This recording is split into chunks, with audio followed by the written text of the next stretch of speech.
자, 여러분 야구 선수나 또 배구 선수, 축구 선수 등 이 자신의 실수로 주전에 밀려났을 때 그들의 마음은 매우 쓰리고 아픕니다.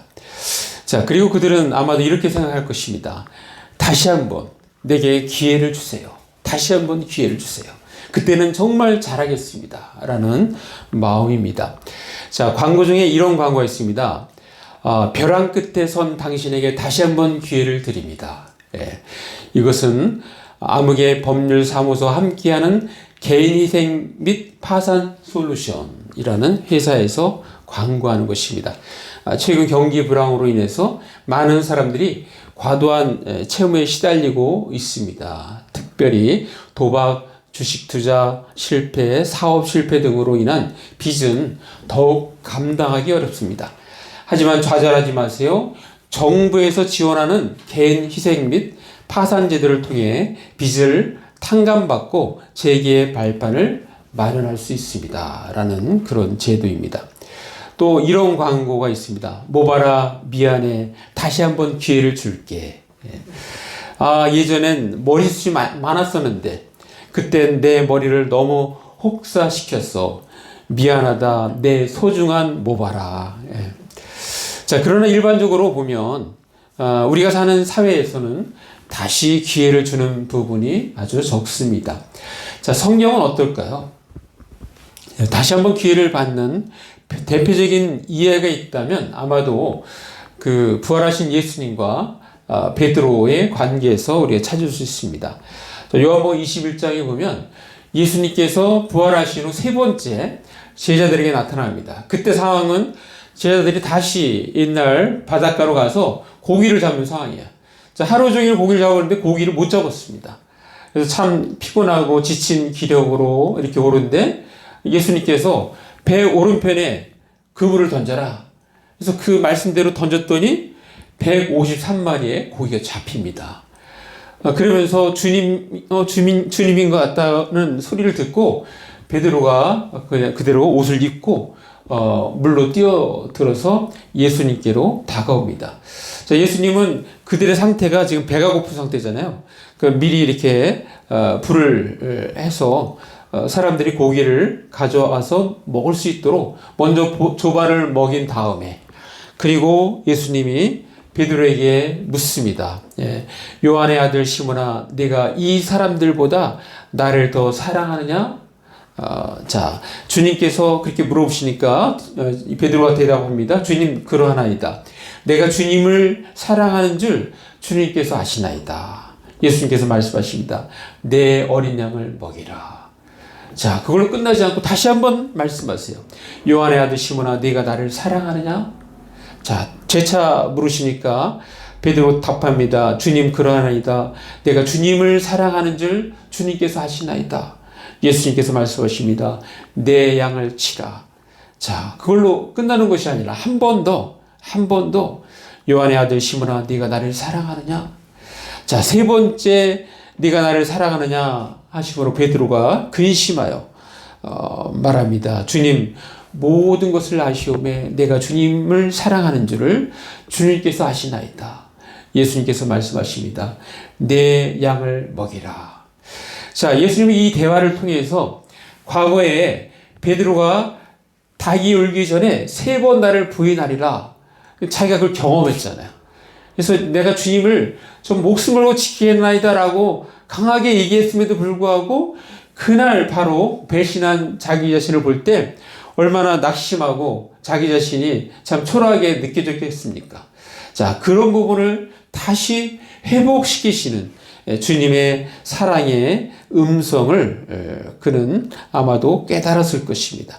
자, 오늘 본문은 자신의 힘의 근원에 비밀을 알아내기 위해서 옆에서 하염없이 조르는 들릴라에게 알려주고 삼손이 들릴라의 무릎에서 잠든 사이 삼손의 머리카락이 블레셋 사람들의 손에 의해서 밀려버렸습니다. 그 순간 하나님의 능력은 삼손을 떠났고 삼손은 일반 평범한 보통 사람이 됩니다. 자, 들릴라가 삼손이여 블레셋 사람이 당신에게 들이닥쳤느니라 하고 삼손을 잠에서 깨웠지만 삼손은 내가 전과 같이 떨치리라 했지만 자기의 힘이 전혀 없다는 것을 그제서야 알게 됩니다. 자, 삼손은 힘없이 블레셋 사람들에게 붙잡혀 그의 눈이 뽑히는 고통을 당합니다. 그리고 가사로 옮겨져서 옥에 갇히어 맷돌을 돌리는 신세로 전락합니다. 자, 우리 사사기 16장 20절. 자, 제가 한번 읽어드리겠습니다. 삼손이 잠을 깨며 이르기를 내가 전과 같이 나가서 몸을 떨치리라 하였으나 여호와께서 이미 자기를 떠나신 줄을 깨닫지 못하였더라. 예. 자, 그리고 오늘 본문 말씀이 시작되는 거예요. 자, 16장 21절 블레셋 사람들이 그를 붙잡아 그의 눈을 빼고 끌고 가사에 내려가 노줄로 매고 그에게 옥에서 맷돌을 돌리게 하였더라. 자, 22절. 그러나 희망적인 상황이 연출이 됩니다. 자, 성경은 이렇게 표현합니다. 자, 22절 같이 있습니다. 시작. 그의 머리털이 밀린 후에 다시 자라기 시작하니라. 다시 자라기 시작한다. 예. 자, 사랑하는 나무젓기 성도 여러분. 자, 우리가 믿는 하나님은 다시 기회를 주시는 하나님이십니다. 자, 그 부분을 잘 담은 말씀, 포도원 농부 비유에서 잘 말씀하고 있습니다. 자, 누가복음 20장 9절에서 16절 그 내용인데요. 비유로 한 사람이 포도원을 만들고서 농부들에게 이제 세를 줍니다. 그리고 타국으로 이렇게 나가게 돼요. 그래서 어느 정도 시기가 지나서 포도원 소출을 얼마 바치도록 그렇게 하기 위해서 한 종을 농부들에게 보냈습니다.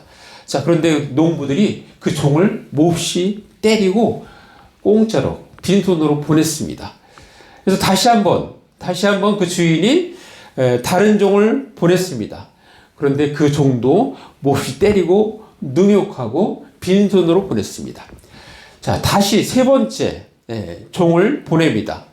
그런데 그 종도 상하게 하고 내쫓습니다. 그래서 그 포도원 주인이 자, 이번에는 내 사랑하는 아들을 보내겠다. 내 사랑하는 아들. 여기서 예수님을 의미하죠. 내 사랑하는 아들을 보내겠다 하고서 아들이기 때문에 존대하겠지라고 생각해서 보내는데 포도원 거기 일하는 사람들이 어떻게 생각합니까? 이 아들은 상속자야. 상속자. 죽이고 그 유산을 우리 것으로 만들자 하고 포도원 밖에 내쫓아 죽였습니다. 예. 자, 이 비유를 이야기하면서 이스라엘 백성들에게 계속해서 끊임없이 하나님께서 그들이 돌이켜 회개하기를 바라고 그렇게 선지자를 통해서 계속해서 말씀하셨는데도 불구하고 그들은 깨닫지 못하고 결국은 아들 예수도 십자가 못 박아 죽이는 그런 상황까지 오는 것을 잘 표현하고 있습니다. 자, 이 부분을 예수님께서 이렇게 말씀하십니다. 자, 우리 말씀 한번 보겠습니다. 누가복음 13장 34절 말씀. 자, 좀 전에 말씀드린 것을 한 문장으로 정리한 겁니다. 한번 같이 읽습니다. 시작. 예루살렘아, 예루살렘아, 선지자들을 죽이고 내게 파송된 자들을 돌로 치는 자여, 암탉이 제 새끼를 날개 아래 모음같이 내가 너의 자녀를 모으려 한 일이 몇 번이냐. 그러나 너희가 원하지 않았도다. 예. 자, 이렇게 반복적으로 계속해서 사랑을 보여주는 거. 자, 우리도 전도할 때 마찬가지예요. 우리도 전도할 때 계속해서 상대방이 거부해도 우리는 계속해서 전해야 되는 거예요. 계속해서. 예. 자, 진돗개 전도왕처럼 한번 물면 내가 놓치지 않는다. 예. 그런 마음으로 우리는 증거해야 합니다. 자, 하나님께서는 하나님을 싫다고 등을 돌리고 떠나는 사람에 대해서 어떤 마음인지 잘 보여주는 예가 있습니다. 그것은 잃은 아들 되찾은 아버지 비유에서 우리가 알 수 있습니다. 자, 이 본문은 누가복음 15장 11절에서 24절에 나오는 본문입니다. 자, 두 아들이 있었는데 한 아들이 아버지 나중에 줄 재산 저한테 미리 주세요. 그래서 아버지가 재산을 띄워줍니다. 자, 며칠 후에 그 아들은 그 돈을 가지고 이제 타지로 나가요. 타지로 나가는데 나가서 돈이 많으니까 그냥 흥청망청 써버립니다. 자, 써버려서 돈이 떨어졌는데 마침 또 가뭄이 일어나는 거예요. 자, 돈도 없죠. 가뭄이죠. 먹을 것이 없어요. 자, 그래서 이제 그는 살기 위해서 다른 집에 종으로, 돼지 치는 곳에 종으로 이렇게 들어갑니다. 그러나 돼지가 먹는 쥐업 열매조차도 먹기 힘든 그런 상황까지, 비참한 상황까지 처하게 돼요. 그는 깨닫게 돼요. 그때 와, 우리 아버지의 집은 정말 풍족하게 먹을 것도 많고 종들도 대우를 잘 받는데 하면서 그때 스스로 깨닫고 돌이켜서 아버지 집으로 갑니다. 차라리 아버지 집에서 내가 종살이 하는 게 낫겠다. 자, 아버지 집으로 가는데 그 아버지가 어떻게 돼야 합니까? 아버지가 정말 대환영하는 거예요. 죽었다 살아난 내 아들, 잃어버렸던 내 아들 하면서 잔치를 벌이는데 그에게 좋은 옷도 주고 또 반지도 주고 신발도 주고 그리고 잔치를 벌입니다. 잔치를. 그리고 정말 그를 이렇게 정말 따뜻하게 맞이하는 그 모습을 그려주고 있는데, 자, 그 모습을 보면서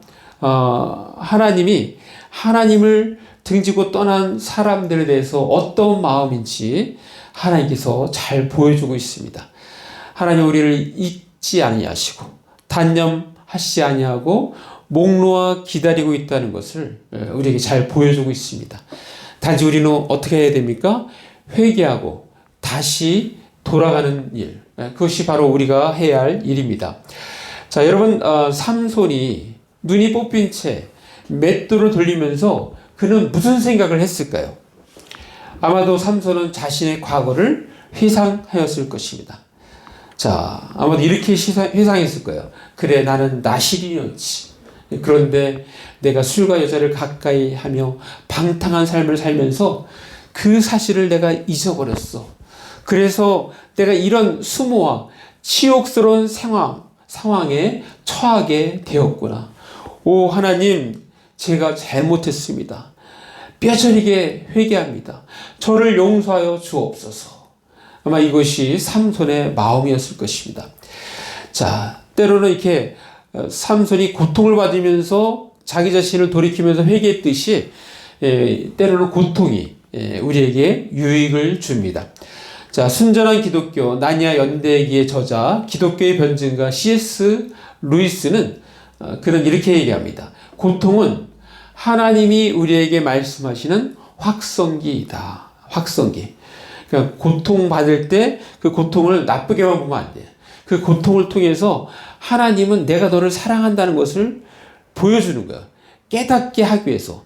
자, 우리가 영적으로 돌아와서 구원받고 하나님의 백성 된 것을 확인하고 그 주님의 사랑 안에서 사는 것, 그것이 참으로 복된 거잖아요.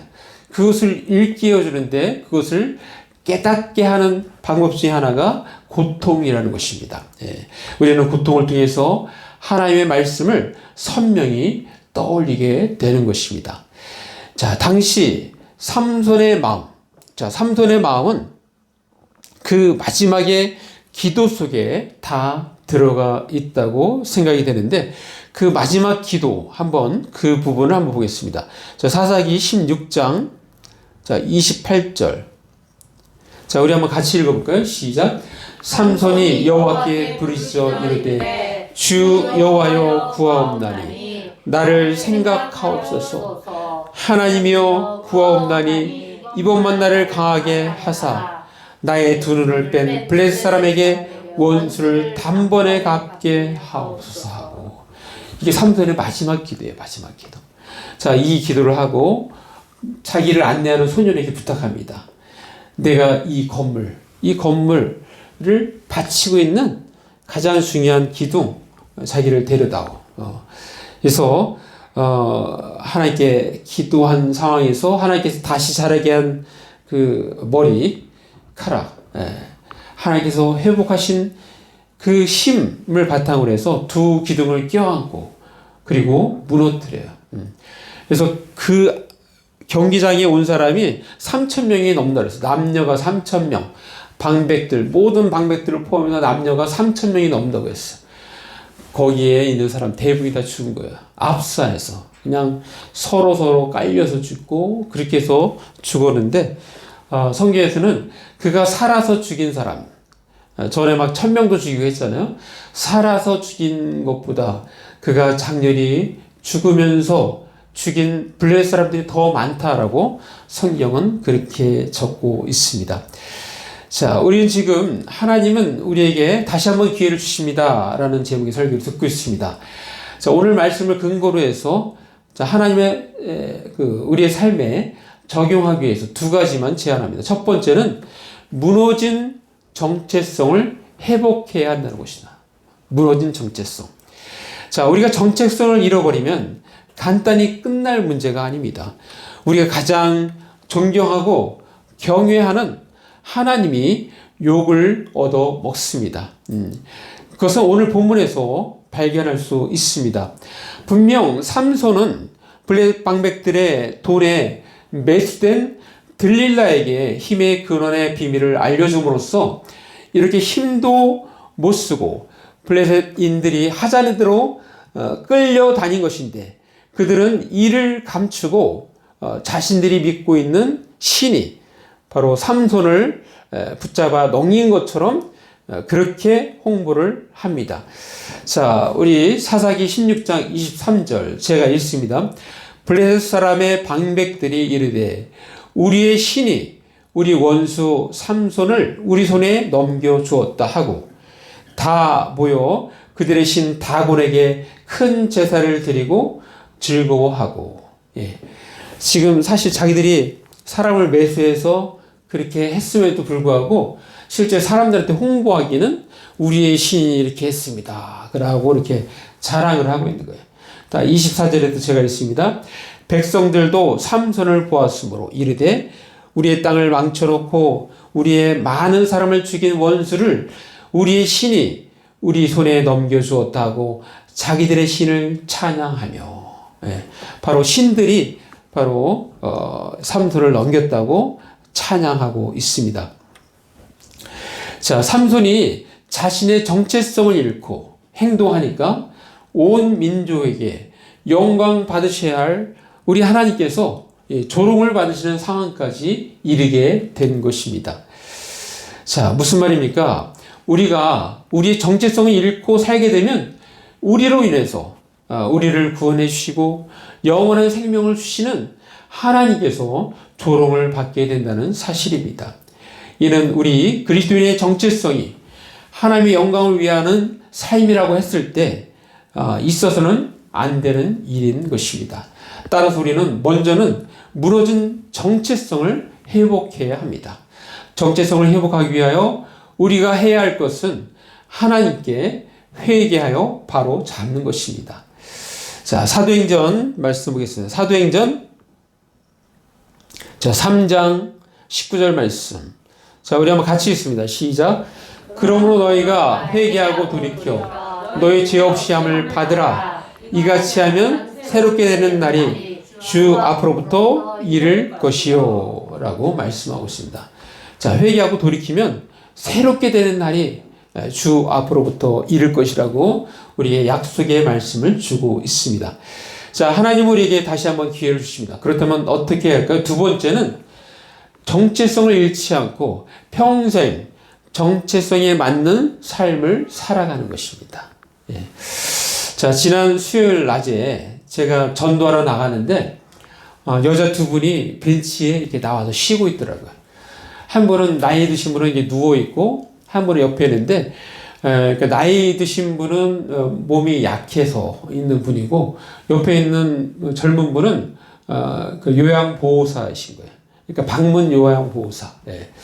그래서 이 할머니는 가만히 앉아 있으면 자기 허리가 아프다고 해서 계속 눕고 해요. 그래서 이야기가 시작됐는데 알고 보니까 그 연약한 그 할머니는 서울에서 살다가 이사 온 지 4년 됐대요.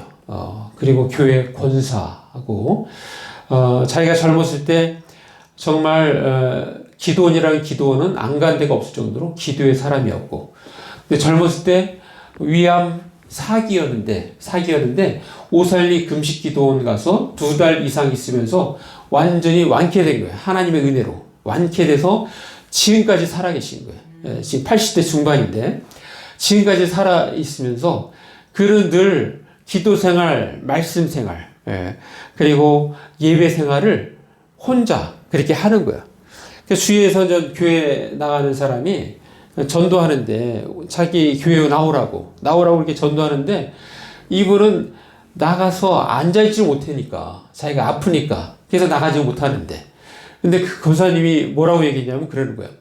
아니, 그 양반은 교회는 열심히 나가는데 자기가 볼 때는 기도 생활도 안 하고 말씀 보는 것도 없고 그렇게 신앙생활, 자기 일상적인 신앙생활은 없다는 거예요.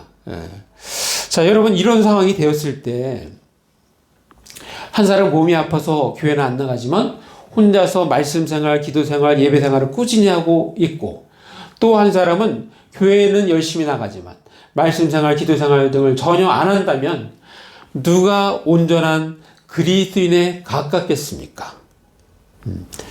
자, 그러니까 우리는 교회만 나와서는 안 된다는 거예요. 그리스도인의 정체성이 무엇입니까? 바로 하나님의 자녀입니다. 빛의 자녀입니다. 구원받은 하나님의 백성입니다. 우리는 날마다 거울 앞에서 이렇게 외쳐야 합니다. 나는 하나님의 자녀다. 나는 빛의 자녀다. 나는 왕같은 제사장이다. 나는 하나님의 백성이다. 나는 세상의 빛과 소금이다. 나는 그리스도의 향기다. 라고 말입니다.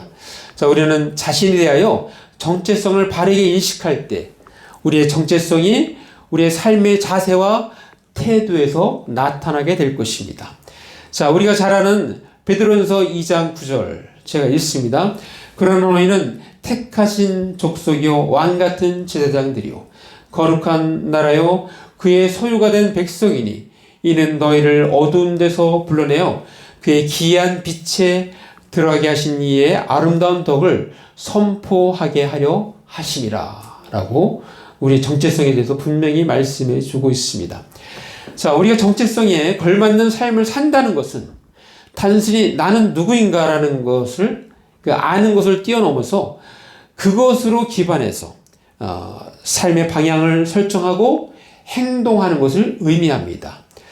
자, 그래서 정체성에 걸맞는 삶 우리가 어떻게 해야 되는가? 자, 제가 또 3가지를 제안합니다. 첫 번째는 오직 하나님을 생각하며 말씀에 충실한 삶을 살아가는 것입니다. 자, 우리는 하나님과 하나님 나라를 우선으로 하는 삶을 살아가야 하는 것입니다. 우리가 잘 아는 마태복음 6장 33절 그런즉 너희는 먼저 그의 나라와 그의 의를 구하라 그리하면 이 모든 것을 너에게 더하시리라 라고 약속하시고 있습니다. 우리가 먼저 하나님 나라와 하나님의 의를 구하면 우리의 먹을 것, 마시는 것, 입을 것, 이런 모든 것, 우리에게 필요한 모든 것을 채우시겠다고 약속하고 있습니다. 자, 우리의 정체성에 걸맞는 삶을 살기 위해서 우리가 어떻게 되는가? 두 번째, 마음에 예수님을 중심에 모시고 주님과 동행하며 살아가는 것입니다. 자, 사회가 요구하는 기준이나 타인의 기대에 맞추려 애쓰는 대신에 언제든지 주께서 주시는 내면의 목소리에 귀 기울이는 것이 중요합니다. 남들이 정해둔 길이 아니라 주님께서 안내해 주는 길을 믿음으로 걸어갈 때 삶은 더 의미 있고 은혜가 풍성한 삶이 될 것입니다. 자, 갈라디아서 2장 20절 제가 읽습니다. 내가 그리스도와 함께 십자가에 못 박혔나니 그런즉 이제는 내가 사는 것이 아니요 오직 내 안에 그리스도께서 사시는 것이라. 이제 내가 육체 가운데 사는 것은 나를 사랑하사 나를 위하여 자기 자신을 버리신 하나님의 아들을 믿는 믿음 안에서 사는 것이라 라고 말씀하십니다.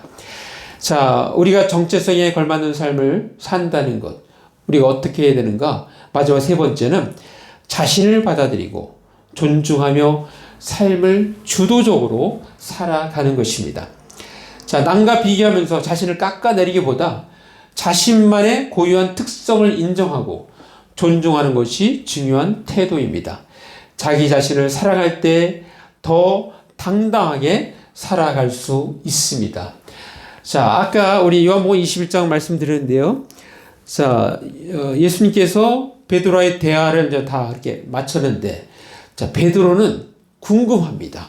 뭐가 궁금하냐면, 정말 주님께 늘 사랑한다고 기대는 그 제자, 사도 요한은 어떻게 될까? 미래가 어떻게 될까 궁금한 거예요. 자, 그래서 베드로는 묻습니다. 요한복음 21장 22절에 이에 베드로가 그를 보고 예수께 여짜오되 주님, 이 사람은 어떻게 되겠사옵나이까? 자, 그랬더니 예수께서 뭐라고 말씀하십니까? 22절에 예수께서 이르시되 내가 올 때까지 그를 머물게 하고자 할지라도 내게 무슨 상관이냐? 너는 나를 따르라 하시더라. 여러분, 우리가 정체성을 가지고 크리스찬의 정체성을 우리가 가지고 살아갈 때 다른 사람과 비교할 필요 없어요. 그 사람은 그 사람의 사명에 맞게 사는 거예요. 나는 하나님께서 내게 주신 사명, 그 사명에 충실해서 살아가면 되는 것입니다. 자, 그러기 위해서는 아까 말씀드렸듯이 뭐라고요? 자신을 받아들이고 존중하면서 삶을 주도적으로 살아가야 한다는 것입니다. 자, 커다란 나무 한 그루가 바람에 흔들리며 서 있습니다. 그 나무가 튼튼하게 자랄 수 있었던 이유는 깊이 뻗은 뿌리 덕분입니다. 뿌리는 나무에게 영양을 공급하고 흔들리지 않도록 그의 삶을, 그의 나무의 기둥을 지탱해 줍니다. 자, 마찬가지로 우리도 예수님 안에서 믿음의 뿌리를 깊게 그리고 넓게 내려 자신만의 정체성을 형성하고 유지해야 합니다. 자, 조금 전에 말씀드린 이 말씀을 성경으로 확인하고 우리 마치겠습니다. 자, 골로새서 2장 6절 7절 말씀입니다. 자, 우리 한번 같이 읽습니다. 시작. 그러므로 너희가 그리스도 예수를 주로 받았으니 그 안에서 행하되 7절 그 안에 뿌리를 박으며 세움을 받아 교훈을 받은 대로 믿음에 굳게 서서 감사를 넘치게 하라. 예. 여러분, 그리스도를 마음의 뿌리에 담고 그분의 사랑 안에서 믿음에 굳게 서서 행하시기를 간절히 바랍니다. 자, 마무리합니다. 우리는 신앙생활을 하며 살아가면서 넘어질 수 있습니다. 실패할 수 있습니다. 실수할 수 있습니다. 그때 우리는 포기하지 말고 다시 일어나야 합니다. 왜냐하면 우리가 믿는 하나님은 다시 한번 기회를 주시는 분이시기 때문입니다. 우리는 세상에 살면서 자신도 모르게 맛을 잃은 소금처럼 살 수 있습니다. 그때 우리는 즉각적으로 회개하고 우리의 정체성을 회복해야 합니다. 뿐만 아니라 회복된 정체성을 가지고 삶의 방향을 설정하고 행동해야 합니다. 자, 그러기 위해서 우리는 오직 하나님을 생각하며 말씀에 충실한 삶을 살아가야 합니다. 그리고 마음에 예수님을 중심에 모시고 주님과 동행하며 살아가야 합니다. 또한 자신을 받아들이고 존중하며 삶을 주도적으로 살아가야 합니다. 우리 모두 무너진 정체성을 회복하며 정체성을 잃지 않고 평생 정체성에 걸맞는 삶을 살아가는 저와 여러분 되기를 간절히 바랍니다. 예, 기도하겠습니다. 말씀하시면서 잠깐 1, 2분 기도로 나아갑니다. 아버지 하나님 감사합니다. 오늘도 아버지 우리에게 말씀 주시기 감사합니다. 그렇습니다. 아버지 하나님, 우리가 정체성에 걸맞는 삶을 살아갈 수 있도록 주님 도와주옵소서. 우리가 실수하고 넘어질 수 있습니다. 실패할 수 있습니다. 그러나 그때도 좌절하지 않고 다시 일어나서 주님께 회개하고 다시 회복되는 저희들 되게 하여 주옵소서. 오늘 각자에게 말씀 주신 줄 믿습니다. 그 말씀 붙잡고 한 주간 또한 승리하는 삶을 살아갈 수 있도록 하나님 도와주옵소서. 감사하고 예수님의 이름으로